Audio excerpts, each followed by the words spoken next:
So our first speaker of the night is Nathan, and let me tell you his 3 fun facts. So Nathan once rode his bike with a friend for 24 hours straight to Ottawa with no training for a spontaneous fundraiser that they started. Nathan has his solo license for skydiving, and he once worked so much that his body shut down and he fell asleep on a random bench in the middle of Barcelona. Nathan, come on up here and share your fuck up.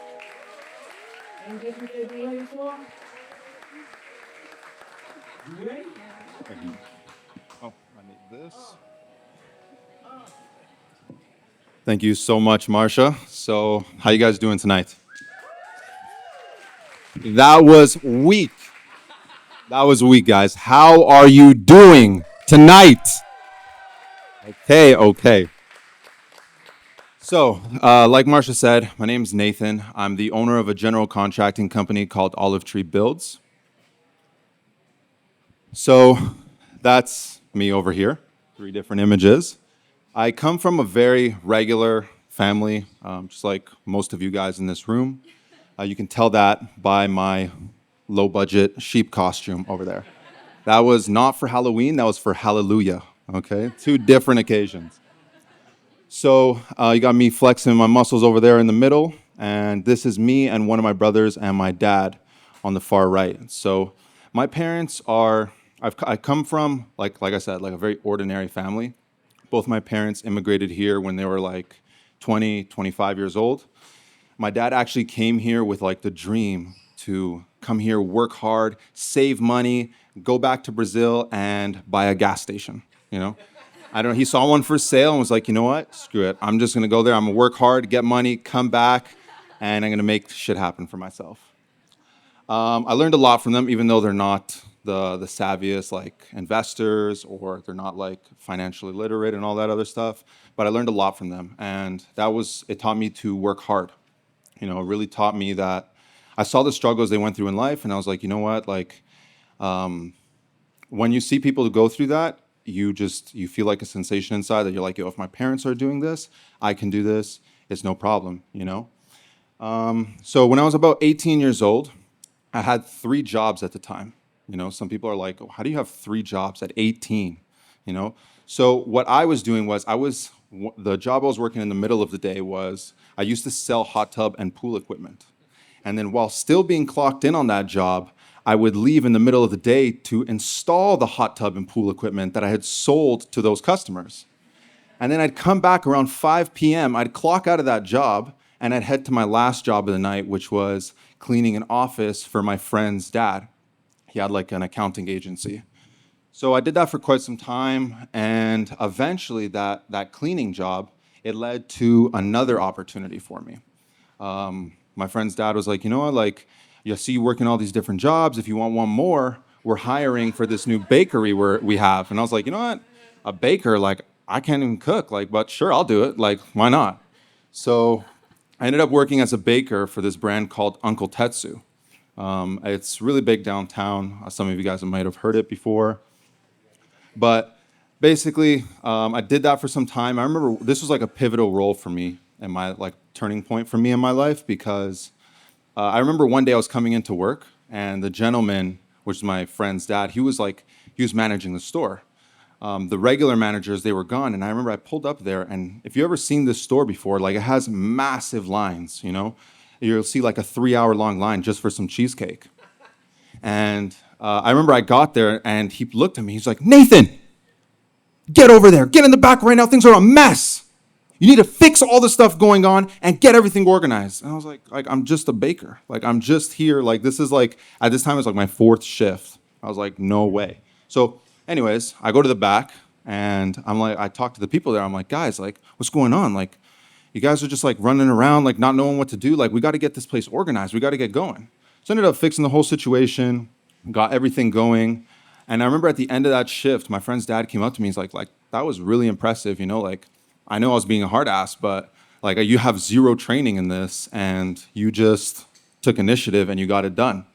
So about a week later, he offered me an opportunity to to work for him full time and go to Taiwan and learn how to make these Japanese cheesecakes. He wanted to expand all these brands, and he wanted to expand this brand and bring new locations. So I was like, you know what, Taiwan, like I don't even know where that is, but if it's another job, I'm willing. Let's go. So I don't know how many of you guys come from immigrant parents, but when you work your whole life and you're just grinding it out, you move to a new country, learned a new language, put all this time and effort into creating a better life for you and your family, and your son comes to you and he's like, I want to go to Taiwan and bake Japanese cheesecake.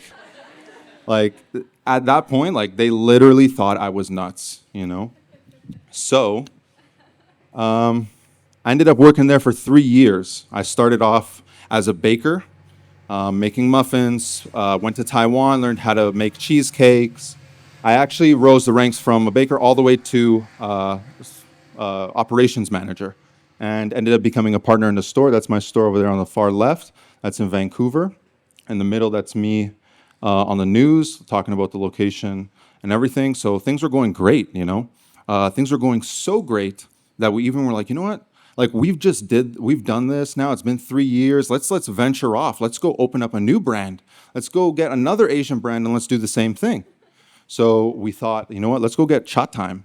So we ended up purchasing the rights to open up Chat Time in Barcelona, right? So right off of La Rambla, there's like a street there. We opened up our first location. But so with all these projects and all this like work, it comes with a lot of freedom. I was working for somebody, but I could do whatever I wanted to. Like, I would go to work.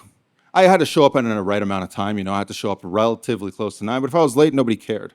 I didn't really have to do much work because I could just tell other people to do the work for me. I was like, this is great. I was getting to travel around. I had been to Portugal, Taiwan 2 times. I had been all over Canada, Vancouver, lived there for a little bit. But there was like a big problem where I didn't actually feel fulfilled with what I was doing. I was working for that company, but I didn't feel like I was actually my own boss. And so I was like, you know what? When COVID hit, I just decided that I wanted to scrap that. And I went to go work with my dad in construction. I said, you know what? Me and my dad, like, I'll bring the business knowledge. He brings all the experience from construction. We'll build something great, something massive. And that didn't end up working out. We ended up, me and him just butt heads a lot. I don't know if any of you have ever worked with your parents.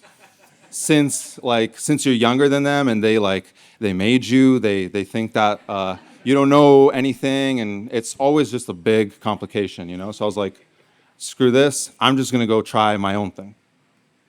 So that was the day that Olive Tree was born. I started that company with my friend Arnie. I don't know where you are, Arnie. Oh, he's over there. It's Arnie's birthday, so we got to give him a round of applause for his birthday. Happy birthday, Arnie. So if you guys ever try to start your own thing, and I'm assuming that some of you have since we're all here at the Fuckup Night. So transitioning from an employee to an entrepreneur is insanely difficult. There's a lot of challenges that come with that. And one thing I like to say is that it's really the biggest self-development course you can put yourself through, because it changes who you are. Your business is a reflection of who you are as a person. Same way your car is a reflection of you.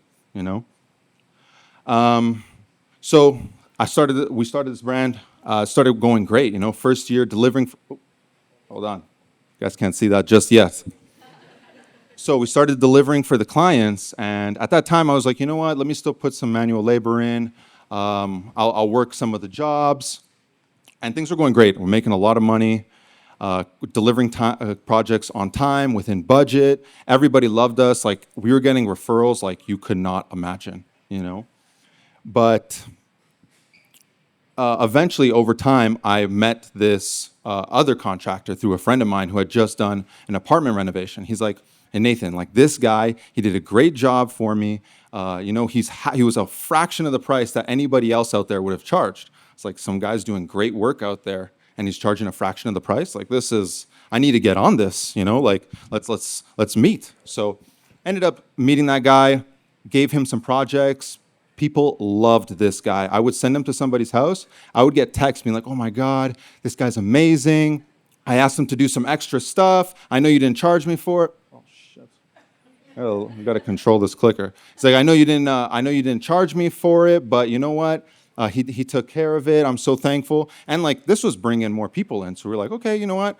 I remember I turned to him and I was like, what can we do to better serve these people? We were already doing such a good job. So I was like, what can we do? How can we step this up a level? You know, what do you need from me? What type of support do you need from me? I remember he told me, he's like, if we could get another car, I would be laughing right now because I could go drop off one guy here, drop another guy off there. I'll go to the different job sites. We'll make it happen. I was like, you know what? Let's start looking for a car.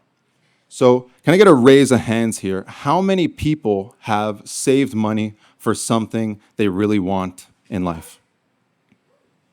Amazing. Me too.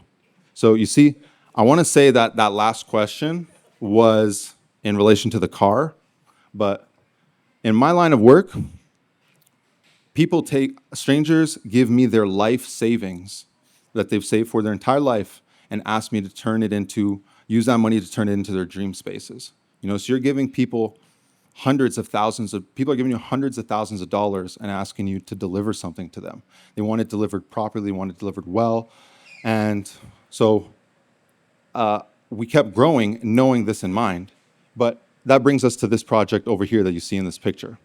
So everything started off very nice and smooth. The clients were happy, things were going on time, things were in budget. And I remember it took about 2 months to get to the day that they could move in. But the night before the move-in, we were all there. The clients were there. I was there. The team was there. I like to call them the Golden Goose team, you know, because I thought that they were just going to make me a ton of money. I was like, wow, like at least I'm putting them here, and they're just generating me money. Like, let's keep doing it, like, you know. So, yeah, I ended up on the night before their move-in. We're there setting up final things, their toilet installs, doing some cleanup work, some touch-up stuff, just the normal stuff, you know. And I remember my client came to me. He's like, oh, like, Nathan, to be honest with you, like, when I signed up with this project, like, I started having dreams, man, at night. Like, I just thought you were gonna like come here and you were gonna just like take my money and run, you know, because that's a very common thing for like contractors. They'll take your money and they'll just leave. So that was a little bit weird to hear, you know, from him. So, and next day, I was like, brushed it off. Next day, they moved in. Clients they were just super happy. You know, the next day they were there, they were showering and everything. It was about 9 p.m. at night that night. I got a text from my client saying, hey, I've been showering for 20 minutes now, and the water is leaking into my kitchen below. I was like, water in the kitchen? I was like, oh, it's okay. You know, they probably just, in my mind, I'm thinking, you know, they probably just didn't clamp a pipe down hard enough. It is what it is. The team will go there tomorrow, fix it. I sent them there the next day. They went there, fixed it. Everything seemed fine. 2 days later, the client called me back and like, hey, that problem about the leak in the kitchen, it's still happening. But now my bathtub doesn't drain. I was like, your bathtub isn't draining? Like, this is kind of crazy, you know? And there's like a saying out there, a lot of you might have heard before, that when it rains, it pours, you know? Right? So for the next 2 weeks, I had received call after call after call from all the clients that I had sent this team to. People were coming to me saying, oh, I'm using my hairdryer on the second floor, and whenever I plug it into that plug, every single light in my second floor goes out. And I had another person tell me, every time my wife flushes the toilet, I have no hot water in my entire house. You know, and if you've ever done construction before, you know that when you're looking at something that's finished to fix a problem at that point, it's disastrous, you know? So I remember at that time, I was just thinking, like, all these people, 3 months worth of projects just call me back saying, look at all the disaster that's coming, you know? I remember sitting there and just thinking, like, look, like, I am fucked. How the fuck am I gonna get out of this, you know? And you can see here from these two pictures, like, they look like beautiful showers, right? They just look like your standard shower, but you would never think that the guy who installed this shower used an illegal elbow for like a plumbing line from the 1980s. And the gentleman had taken his first shower, and because he didn't take a shower after he complained to me, that piece ended up rusting out. So whenever you would turn on the shower, you'd see brown water shooting out of all the corners of the shower there. And it would all lead onto this nice little bench over here. And because he didn't angle that properly, it started to damage the drywall behind, it started going into his kitchen below. This bathtub over here, it had a drain, but it wasn't plumbed. That drain, it was draining into his living room. All of this here, all broken. We had to take that all out. So this is that shower that I was just talking about. The drain, they to fix the drain from underneath. So, but basically, I know the value of reputation. In my line of work, reputation means a lot. Like I said, I got a lot of business off referrals. People would refer me to their family and friends, and you don't want to tarnish that reputation with somebody. So for the next week, I was like, I'm just going to get my team of the Golden Goose team. I'm just going to get them over there. They're going to fix everything. It's going to be all back to normal.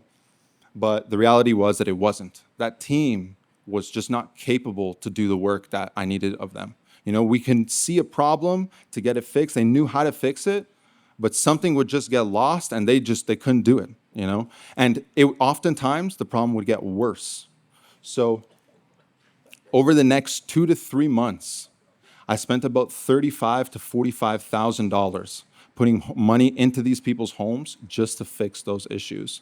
Breaking tiles, ripping out flooring, putting it back. And like I said, like when you're doing work on finished products, like it requires a lot more labor. You're getting someone else to go inside there now to make sure everything else is okay. They had made a mess, And when you're at this point, it's really easy to not want to face your problems. You can sit there and be like, wow, like you're in front of this tunnel, there's no light at the end of the tunnel, and you're thinking, where am I going to go from here? Like, what am I going to do?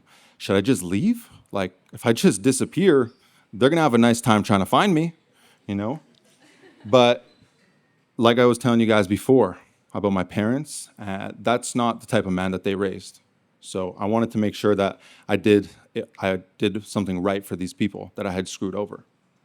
So what do you do when you've spent about $45,000 putting money into someone's house, and you've lost your clients, and the team that you've been developing for months is just destroyed now? You go back to the beginning. You start building the company back up from the start, but this time you do it the right way. So these stills you're looking at over here, these are stills from now like an onboarding procedure that I have for all my subcontractors. They have to fill out so much documentation and do background checks, just to make sure that things like this don't happen anymore. I ended up hiring a new coach. He made about $2.6 billion in New York doing construction. And he meets with me every single day, 2 to 3 times a day, to make sure that issues like this don't happen to me or my clients again. I ended up getting a new team of project managers, site supervisors, project coordinators, just really to help like shepherd all that back office stuff to make sure that the people that I was putting inside my client's house weren't going to put them in this situation again. That's me also winning an award over here for the Best of Home Stars Award. So, yeah. So, my advice to anybody considering starting your own business or anybody in the process of starting your business right now, there's going to be a time where you're going to look at a problem that you're facing because it's inevitable. You're going to face a problem. And it's going to feel like it's the end of the line, like it's the end of the tunnel, that there's no hope. But that's your job as an entrepreneur, is to solve those problems. They say that the journey of 1,000 miles starts with just one step. When I was looking at that, the damages of $45,000, and I had to make it happen, I just took it step by step. And that's something that you got to remember, because you're going to run into problems not only once, not only twice, like you're going to multiple times during your life, during your career. There's going to be many fuck ups for you to look on. So since that day, since all that stuff happened with the 45,000, all that other stuff, the fixes, I've structured my company now in a way that is much more sustainable, let's say, because before, yeah, the guy was doing it cheap, but he was just destroying my company at the exact same time, So now it's a lot more sustainable. I've completed projects in New York, Montreal, Edmonton, and all over Toronto and Vancouver and stuff like that. So one of the questions I look back at when I was making this presentation is, why didn't I just walk off the job? You know, for me, it really is tempting to look at that problem and just think, you know what? I'm just not going to answer these people's phone calls. I'm going to take my money. I'm going to run, cross my fingers, and hope they don't come after me for damages. But the reason I didn't do that was because for me, this meant a lot. This company and building this and building my reputation, it means a lot more to me than just the money. You know, this is finally my chance to have freedom and to feel fulfilled. So that's where that came from. So appreciate you guys, and thank you for listening.